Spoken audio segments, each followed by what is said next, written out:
Assalamualaikum warahmatullahi wabarakatuh. Selamat siang pada seluruh siswa-siswi kelas 8. Berjumpa lagi pada kali ini dalam pelajaran ilmu pengetahuan sosial. Sebelumnya kita membahas tentang interaksi antar negara-negara ASEAN.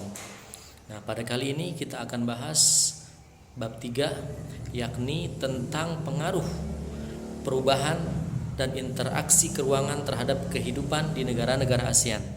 Baiklah, untuk itu sebelumnya saya sebutkan sub-sub tema yang akan kita pelajari pada kali ini. Yang pertama, perubahan ruang dan interaksi antar ruang akibat faktor alam. Yang kedua, pengaruh perkembangan ilmu dan teknologi terhadap perubahan ruang. Yang ketiga, pengaruh perubahan ruang terhadap kehidupan ekonomi. Dan yang terakhir, pengaruh konversi lahan pertanian ke industri dan pemukiman terhadap perubahan ruang dan interaksi antar ruang.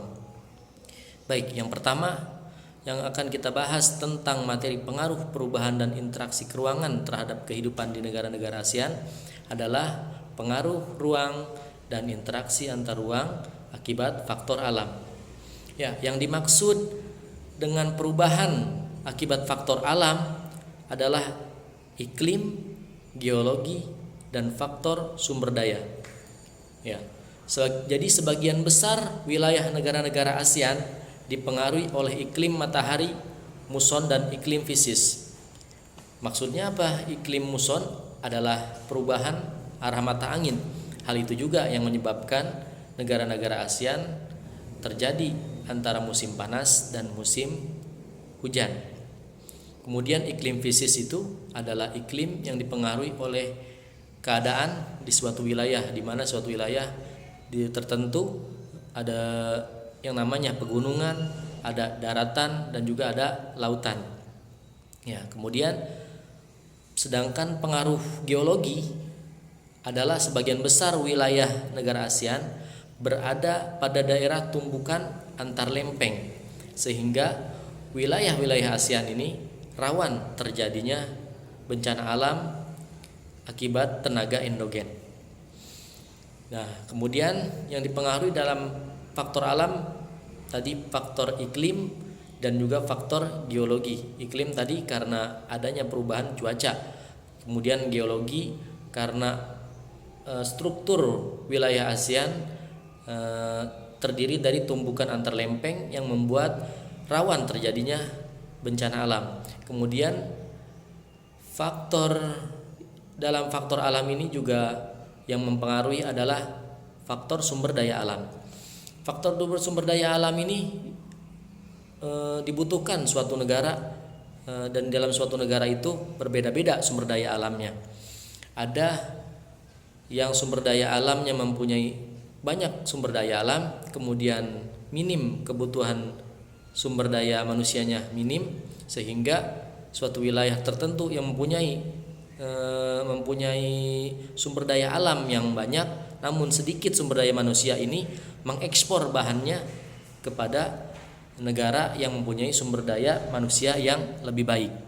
Contohnya Singapura. Singapura ini wilayahnya kecil, ya, wilayahnya kecil, namun sumber daya manusianya ini berkualitas, sehingga Indonesia, negara kita, salah satu pendapatan negara ini adalah hutan-hutannya. Nah, namun hutan-hutannya ini, hasil daripada hutannya ini diekspor kepada Singapura, sehingga Singapura melakukan industri, proses, dan suatu pengerjaan produksi, sehingga dihasilkan kebutuhan pokok daripada sumber daya alam yang dibawa dari Indonesia. Hal itu juga yang menyebabkan Singapura menjadi negara yang maju. Kemudian yang kita bahas kedua adalah pengaruh perkembangan ilmu dan teknologi terhadap perubahan ruang. Ya, kemudahan dalam melakukan aktivitas dalam kehidupan sehari-hari tidak lepas dari perkembangan ilmu pengetahuan dan teknologi. Jadi jenis-jenis teknologi yang dimaksud adalah teknologi transportasi dan teknologi komunikasi. Ya, sebagaimana kita ketahui, karena berkembangnya ilmu dan teknologi, ya, dunia itu luas namun seperti ada di sebuah telapak tangan. Kenapa bisa dibilang seperti itu? Karena kita dengan handphone kita bisa tahu informasi dari berbagai macam belahan dunia. Hal itu juga yang menyebabkan, ya, ilmu dan teknologi sangat berpengaruh, ya, terhadap perubahan ruang dan interaksi di negara ASEAN. Baik. Kemudian yang ketiga, pengaruh perubahan ruang terhadap kehidupan ekonomi. Ya, seiring diberlakukannya masyarakat ekonomi ASEAN yang pertemuan lalu kita bahas tentang MAA, yaitu masyarakat ekonomi ASEAN, maka setelah berdirinya MEA, masyarakat ekonomi ASEAN, maka mulai negara-negara ASEAN menerapkan AFTA. Apa itu AFTA? AFTA adalah ASEAN Free Trade Area atau perdagangan bebas di kawasan Asia. Nah, dari AFTA ini membuat sebagian masyarakat dapat mengkonsumsi produksi dari barang dari luar negeri, ya, karena terjadinya perdagangan bebas di kawasan Asia Tenggara.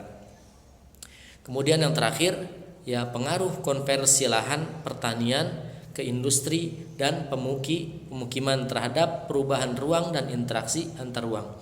Ya, karena adanya konversi lahan, ya, ke industri dan pemukiman, hal ini meliputi, ya, konversi lahan. Jadi lahan pertanian awalnya lahan pertanian dirubah menjadi lahan industri dan lahan pemukiman, ya. Lahan-lahan pertanian yang ada di wilayah kita, ya, khususnya itu pada saat ini sudah berubah lahannya menjadi lahan industri dan lahan pemukiman. Maksudnya apa? Maksudnya lahan industri adalah di mana lahan-lahan pertanian pada saat ini sudah berubah menjadi lahan-lahan industri atau pabrik. Berdirinya pabrik-pabrik sehingga lahan pertanian itu sudah berkurang. Dan juga adanya lahan pemukiman. Jadi lahan pemukiman untuk warga, ya, dan lahan pertanian pun semakin sempit. Ya. Sehingga lahan-lahan pertanian pada saat ini bisa dibilang berkurang dan semakin kecil, sehingga sedikitnya terbukanya lapangan hijau, ya. Terbukanya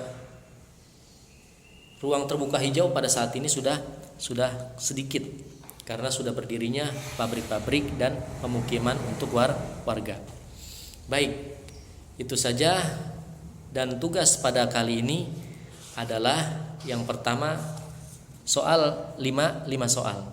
Kalian tulis di buku tulis, ya, soal dan jawabannya. Baik, yang pertama soalnya adalah faktor apa saja yang mempengaruhi interaksi dan perubahan antar ruang disebabkan faktor alam.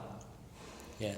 Yang kedua, jelaskan pengaruh perkembangan ilmu dan teknologi terhadap perubahan ruang. Yang ketiga, pengaruh perubahan ruang terhadap kehidupan ekonomi di negara ASEAN. Sebutkan dan jelaskan. Kemudian yang keempat, apa dampak negatif adanya konversi lahan pertanian menjadi lahan industri dan lahan pemukiman. Dan yang terakhir, jelaskan, ya, faktor yang mendorong negara Singapura menjadi negara yang paling maju dan paling modern di Asia Tenggara. Itu saja, sampai jumpa pertemuan selanjutnya. Assalamualaikum warahmatullahi wabarakatuh.